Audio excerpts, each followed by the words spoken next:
The top 5 most sinful nuns, an exploration of dark betrayals. What if I told you that the very garments associated with the holiest of lives, a nun's habit, could mask the most unspeakable crimes? For centuries, the traditional black veil has signified unwavering devotion, a life wholly dedicated to God and the service of others. We envision nuns engaged in quiet prayers, providing gentle care, and making selfless sacrifices. However, beneath the cloistered walls of convents and orphanages lies a terrifying and often hidden darkness. In this episode, we aim to shatter the sacred illusion surrounding these figures of piety. We present 5 nuns whose sins were not mere missteps, but rather grotesque betrayals of their sacred vows.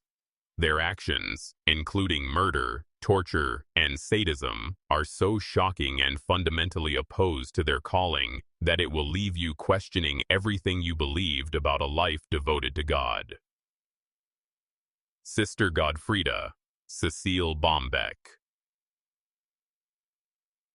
Born in 1933, Cecile Bombeck, known as Sister Godfrida, began her service in a 38-bed geriatric ward in Wetteren, Belgium, in 1977. Prior to this, she was viewed as an exemplary nun. However, her life took a catastrophic turn after she underwent brain surgery, leading her to become addicted to morphine. Despite the availability of narcotics, their high cost, coupled with her relationships with 2 lovers, a retired missionary and a local teacher, pushed her into a dark path of predation. Sister Godfrida began embezzling money from her vulnerable elderly patients, robbing them of their savings and even their properties. It is estimated that she pilfered around $30,000 in just 1 year. As her cruelty escalated, she began to exhibit sadistic behavior, with witnesses reporting horrific instances of her torturing patients by forcibly removing their catheters. Fellow nuns grew suspicious as a chilling pattern emerged. 21 out of the 38 patients under Sister Godfrida's care died. During investigation and interrogation, she shockingly confessed to killing 3 patients by injecting them with lethal doses of insulin, justifying her actions by stating they were too noisy at night. When arrested, she was charged with multiple offenses, including forging medical prescriptions. Although she admitted to 3 murders, investigators believe the true number of her victims could reach as high as 30. In March 1978, Sister Godfrida escaped earthly justice when she was deemed unfit to stand trial and was committed to a psychiatric facility instead. Sister Eileen Shaw. At just 16 years old, Patricia Cahill was vulnerable and desperately seeking guidance when she confided in Sister Eileen Shaw, a member of the Sisters of Charity in New Jersey. Cahill disclosed a traumatic secret. Her late uncle, a priest, had sexually abused her from age 5 to 13. Seeing Sister Shaw as a trusted mentor, Cahill opened up to her, and Shaw cultivated that trust with attention, invitations to Mass, and encouragement to play the guitar, despite Cahill's lack of skill. However, this bond quickly devolved into betrayal.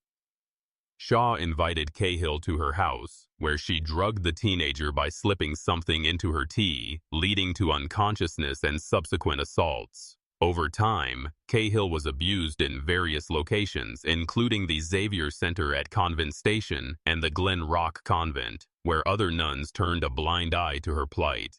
Shaw isolated Cahill from her peers, forbidding her from dating and discouraging friendships, while the teenager turned to drugs and alcohol to cope with her trauma.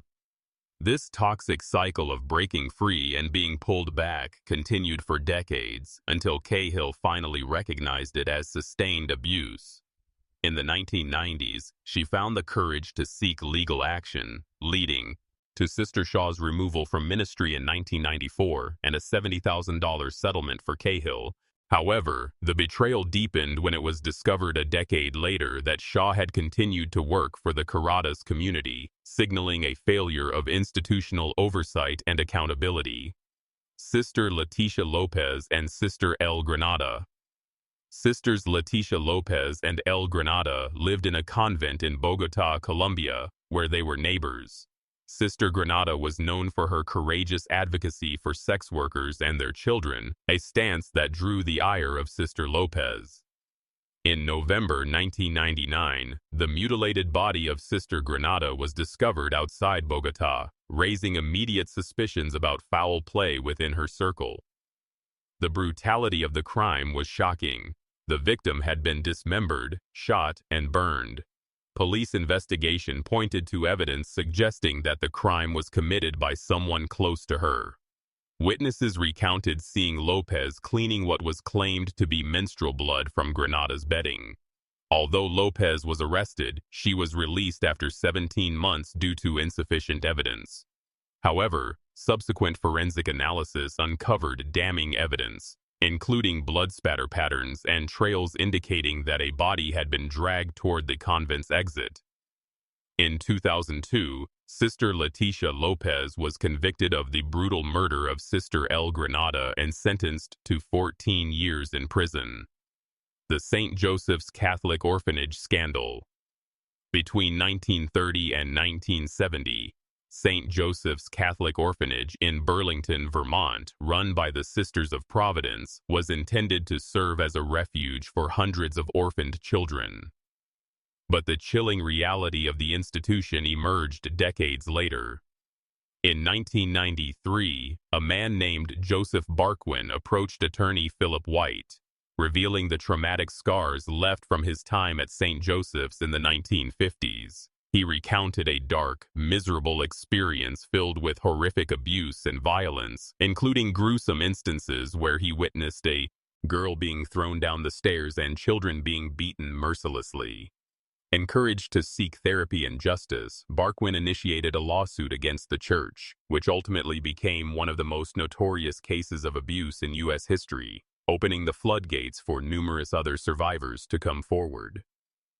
Among them was Sally Dale, who detailed horrific acts of brutality, including children being held upside down out of windows and subjected to severe beatings. Reports confirmed a staggering volume of brutality, with children forced to eat their own vomit, being severely punished for minor infractions like bedwetting, and experiencing both physical and sexual assault. While the abuse began to see some attention in the early 90s, renewed focus on the case occurred in 2018, highlighting the church's failure to protect vulnerable children within its care. The Nazareth House Legacy of Abuse. The Poor Sisters of Nazareth, a Roman Catholic congregation, ran Nazareth houses for over a century across the UK, US, South Africa, Australia, and Ireland, which functioned as homes for orphans, abandoned children, and those considered uncontrollable. To outsiders, these houses appeared to be sanctuaries, but testimonies reveal they were, in fact, a nightmare. Public allegations first surfaced in 1998, leading to a flood of accounts from former residents detailing systematic abuse. Survivors shared harrowing tales of physical and sexual assault, such as a girl whose legs were burned with hot pokers and another who faced scalding from boiling water. Children were locked in dark rooms, relentlessly beaten, and forced into labor. The most alarming aspect of the Nazareth House legacy is the complicity of authorities who were aware of these abuses for decades yet failed to act.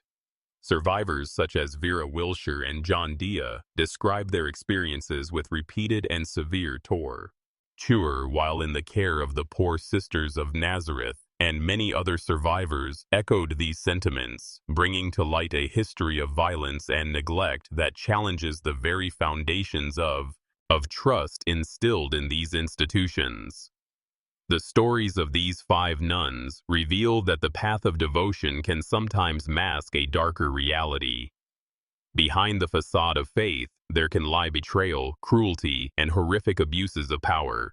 Their actions force us to reevaluate our perceptions of piety and the mechanisms meant to protect the vulnerable, reminding us that darkness can lurk even in the most sacred spaces.